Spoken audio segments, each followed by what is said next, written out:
Libertad de prensa no es solo poder hablar de lo que uno quiere hablar. Es poder hacerlo sin represalias ni hostigamientos. Le decía, economista Jorge Rodríguez, mis invitados.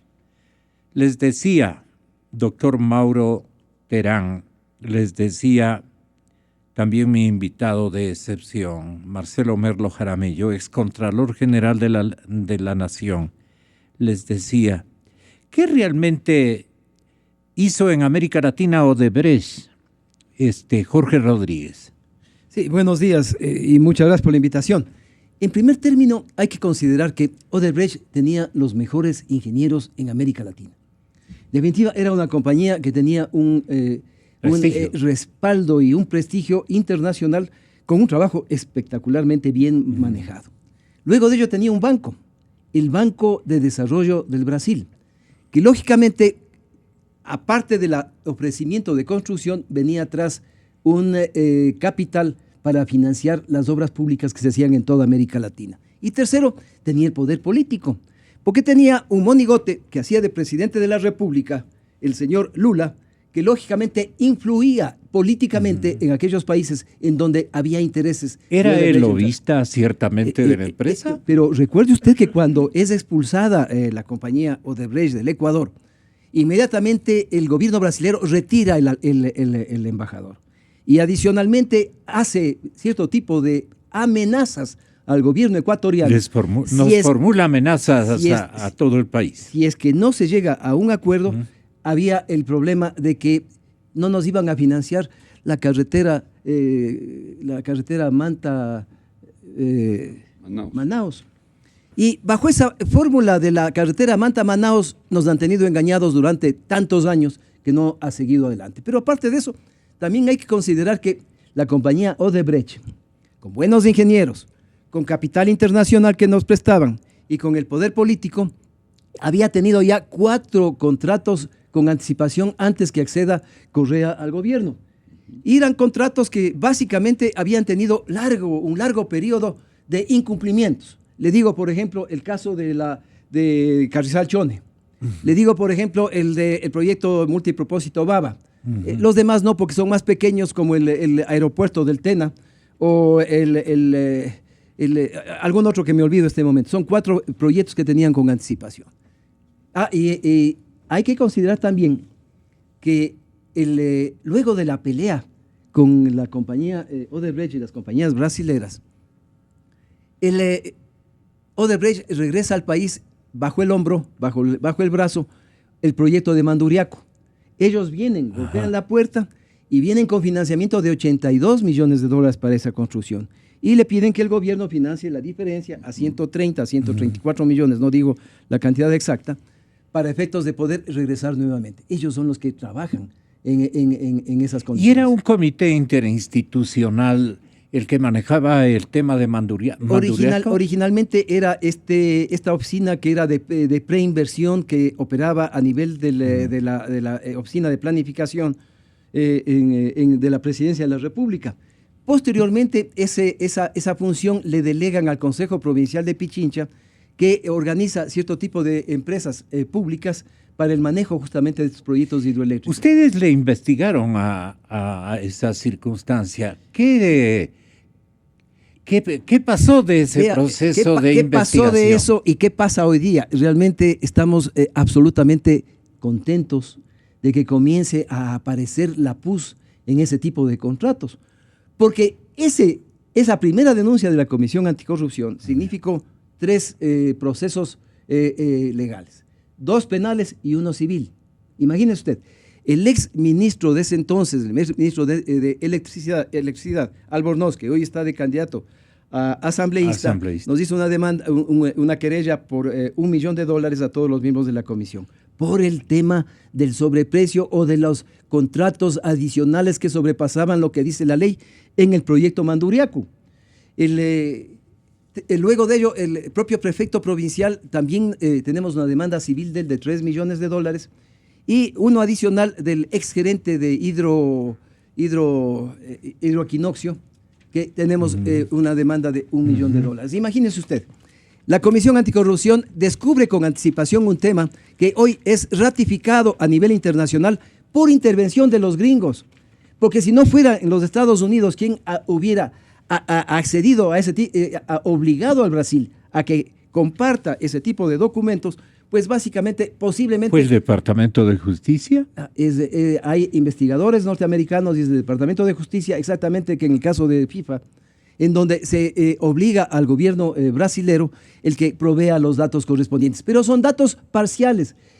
Yo oí la conversación suya con varias personas anteriormente que entremos nosotros y hay equivocación.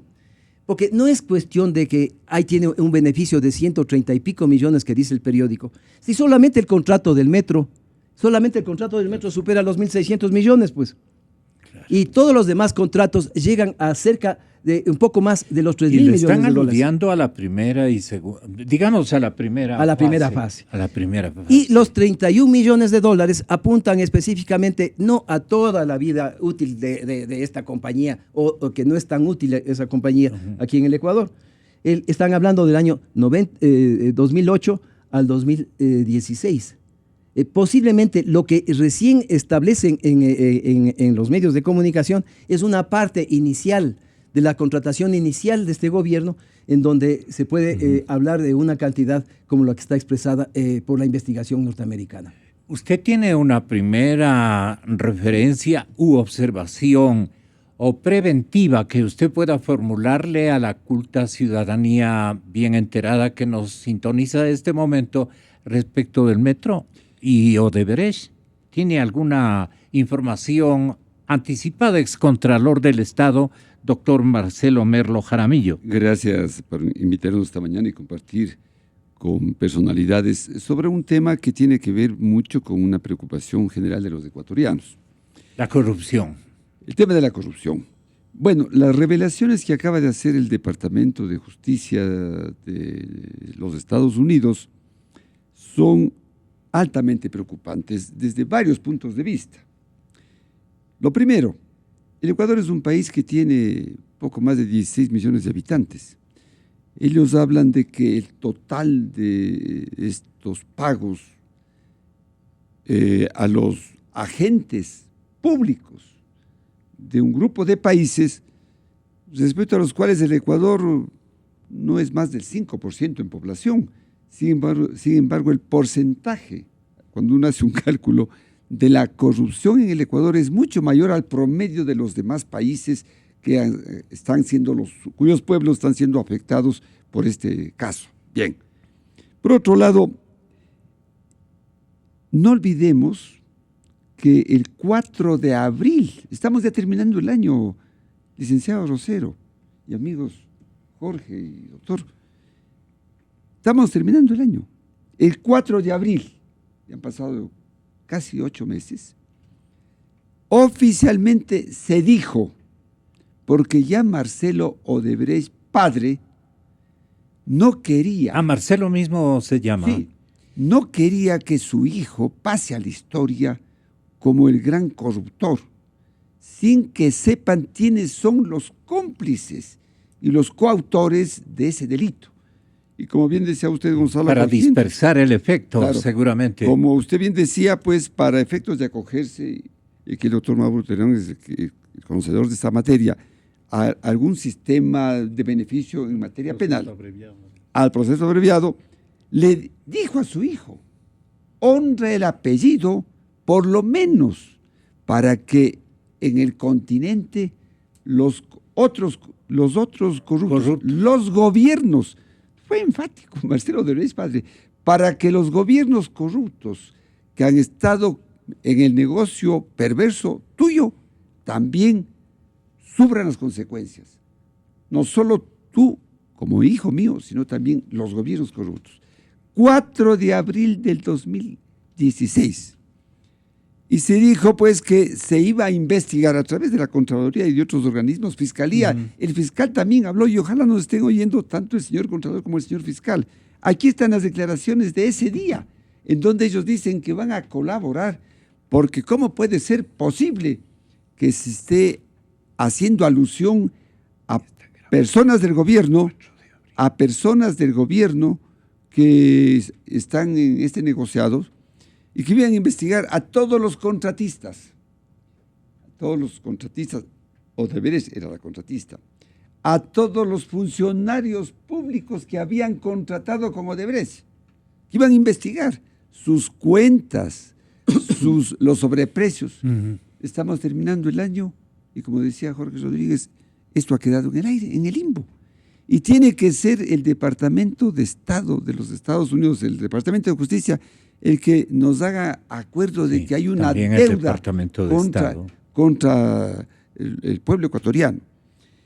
Respecto a lo del metro, efectivamente, en esa misma fecha, el propio alcalde de Quito dijo que estaba preocupado y que iban a investigar. Pero se firmó el contrato. Y la acusación ¿Estaba preocupado de qué? De la implicación que tenían las declaraciones del padre. Sí, yo ¿no? recuerdo, sí. Y que iban a ver qué es lo que estaba pasando, y después ya se hizo la explicación de que no había pasado nada, aparentemente. Pero la investigación... ¿Qué le dijeron los niños al alcalde? Claro. No sé. La investigación de fondo tiene que, como es obvio, seguirse haciendo o debió haberse realizado. En conclusión, ¿cómo se arma la red de corrupción este momento alrededor de Odebrecht? Las 10 más grandes compañías de Brasil forman un consorcio perverso y se ponen de acuerdo con el extinto moralista, Lula da Silva. Digo extinto moralista porque ya, después de lo que se sabe de ese señor, olvidémonos más bien. Y firman un convenio político por el cual le dicen, muy bien, en todos los contratos que va a realizar Petrobras, que es la segunda compañía más grande del continente. Petrobras tiene contratos en todo el mundo, es algo salvaje. Entonces, en todos los contratos que celebre Petrobras, vamos a contar con esta lista de 10 constructores de diferentes áreas en el Brasil. Una de esas es Odebrecht. Y entonces, ustedes se pondrán de acuerdo para que por turno le hagan ganar alguna. ¿Qué cosa, no? Una colusión perversa, pero de estas dignas de escribirse ya en una novela, ¿no? Sí. Se ponen de acuerdo y entonces, en este contrato, usted hace la más baja, etcétera, etcétera. Y el 5% del monto de los contratos que celebre Petrobras a nivel mundial al partido. ¿Cómo nos hacen llegar? Eso sí sabrán ustedes cómo nos hacen llegar. De ahí salen pues los departamentos del señor Lula, etc. Entonces, Odebrecht es parte de eso. Por eso, como nos recordaba Jorge, el señor Lula vino a dar aquí una conferencia. Y fue al Palacio también. No, vino a dar una conferencia. Invitado y cobró honorarios como conferencista. Dentro de este proceso de acercamiento al gobierno ecuatoriano. ¿Quién le pagó? Perdone. Deben haberle pagado aquí el gobierno, pues. Vino a dar una conferencia aquí. Esa parte ya no conozco, ese detalle. Pero lo importante es que él vino acá. Y claro, esto ayudó mucho, pues. Pero usted dice que conoce que le pagaron. ¿Quién le pagó? Por eso le pregunto. No sé. Pero se supone que esta gente cobra cuando viaja, ¿no? Allí le pagó los pasajes de todo. O capaz que él vino porque tenía plata de sobra con los recursos que acabo de mencionar. Pero en todo caso, ese era el mecanismo. Yeah. Ahora bien, cuando uno se pone a investigar qué está pasando en este momento, y Jorge, que es el vocero de la Comisión Anticorrupción, qué está pasando en este momento con la corrupción en el Ecuador, es algo terrible, No solo estamos hablando de esto que el Departamento de Justicia dice que han pagado a funcionarios públicos. Y de control, eso es importante. Claro, y de control, para solucionar todo esto, sino que... ¿Y a quién, perdone doctor, a quién estaría involucrando la denuncia o el denunciante cuando habla de las autoridades de control? ¿Sería el procurador, al contralor? Deben ser funcionarios de esas instituciones, porque a su vez estas de cosas... todos los países que recibieron... Por supuesto. por supuesto, porque no habla solamente. No. Que recibieron. Específicamente en el en la Ecuador. parte del Ecuador habla de que una persona particular dio ¿cómo se llama? La comisión a través de una persona que está encargada del control de ese tipo de contratos. Clarísimo. En ese caso ya sería la Contraloría. Y ¿En yo la dónde Fiscalía en usted cuanto a la investigación. encontró esta referencia? ¿La comisión? Está publicado en el Twitter. El Twitter Mauro momento Terán. A ver, doctor, es la fuente de todo. ¿qué este tipo de conocía usted conocimiento. de esto anteriormente? A ver, primero saludaré con los contertulios Bienvenido. y al doctor. pueblo ecuatoriano. Buenos días, doctor. Mire, Gonzalo, aparte de lo que estamos viendo a través de la información que viene de todo el mundo, y sobre todo la información última que el Departamento de Justicia de los Estados Unidos, bueno, ya se presumía, ya se sabía que esta empresa Odebrecht pues era una empresa muy corrupta y que se había alineado con el socialismo del siglo XXI, Y que le amenazó a usted. ¿no? Ya Bien. denuncié de mañana, sí. Gonzalo, yo pienso... A mí me hicieron firmar un acta de compromiso de que iba a Que parar cierra mi la boca. denuncia. Gonzalo, lo que a mí me preocupa, Y estuve amenazado de un juicio penal porque yo ya me di cuenta de esto. Ya me pasaron esta información. Que estaban recibiendo dinero de la Odebrecht determinados funcionarios. No me dieron, para no meterme en lío, no conozco quiénes estaban recibiendo, pero yo lo referí aquí y rápidamente la reacción fue la que he comentado. sí, Gonzalo, lo que a mí me preocupa es que estamos en un proceso electoral.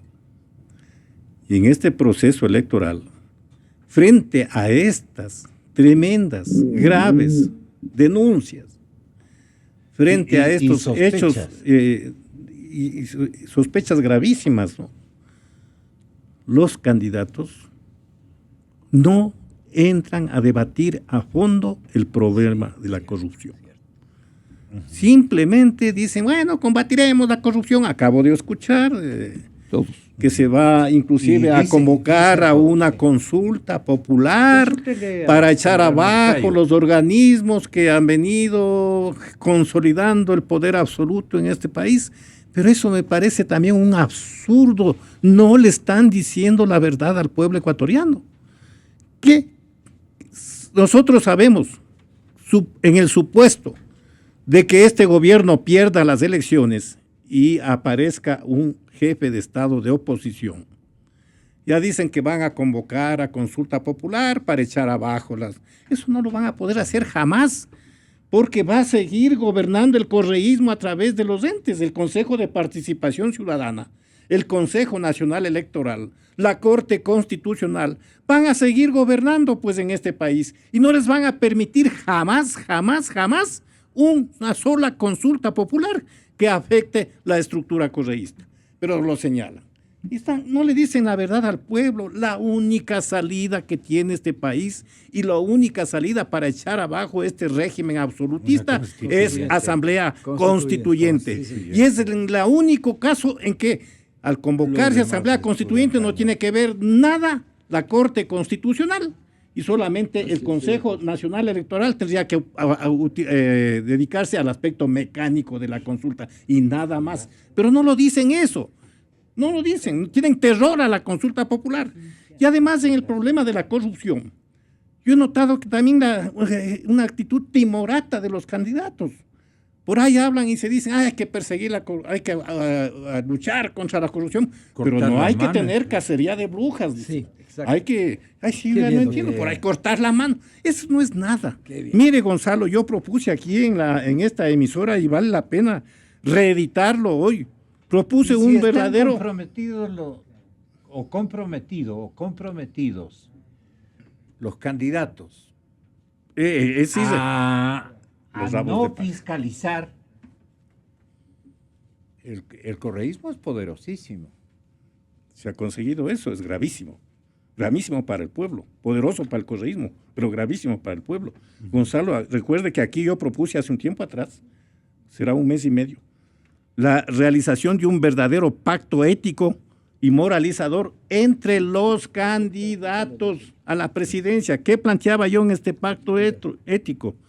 Disponer la fiscalización de todos los contratos celebrados por el régimen de Alianza País bajo la modalidad de declaratoria de emergencia. Claro. Disponer la fiscalización de todos los contratos celebrados en el sector petrolero, hidroeléctrico, telecomunicaciones, telefonía satelital. Disponer la prohibición de salida del país de los suscriptores de los contratos anteriormente señalados hasta que se demuestre su probidad y solvencia. Comprometerse a apoyar la expedición de la ley de extinción de dominio.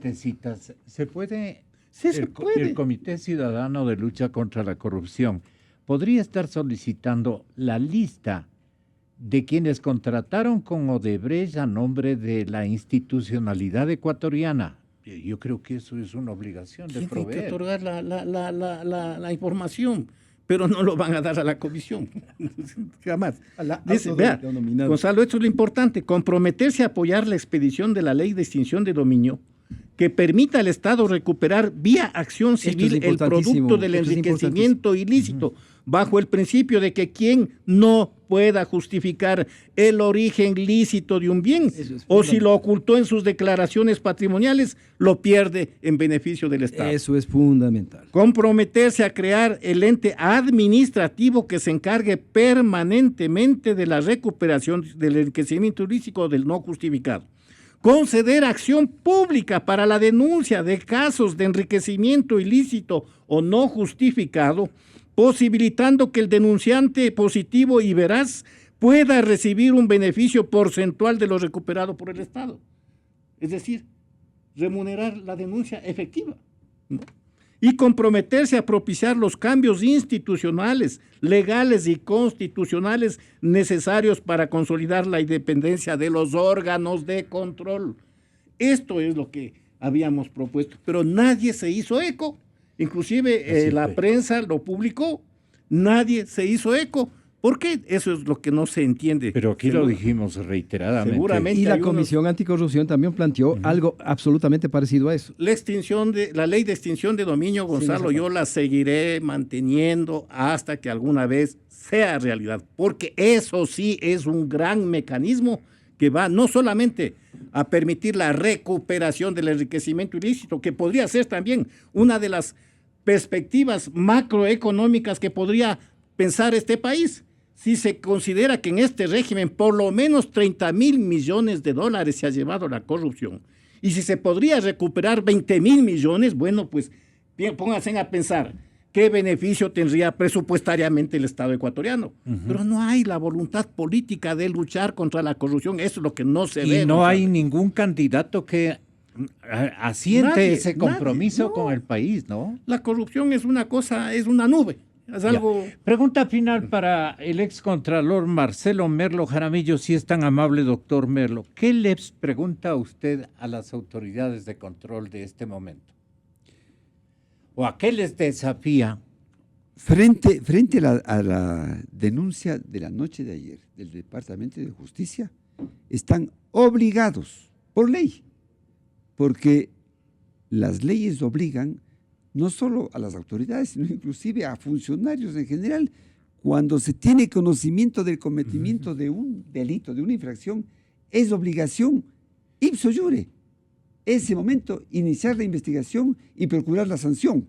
Y lo que decía... ¿Qué me contestaría el señor embajador de los Estados Unidos acreditado ante nuestro país y nuestro gobierno?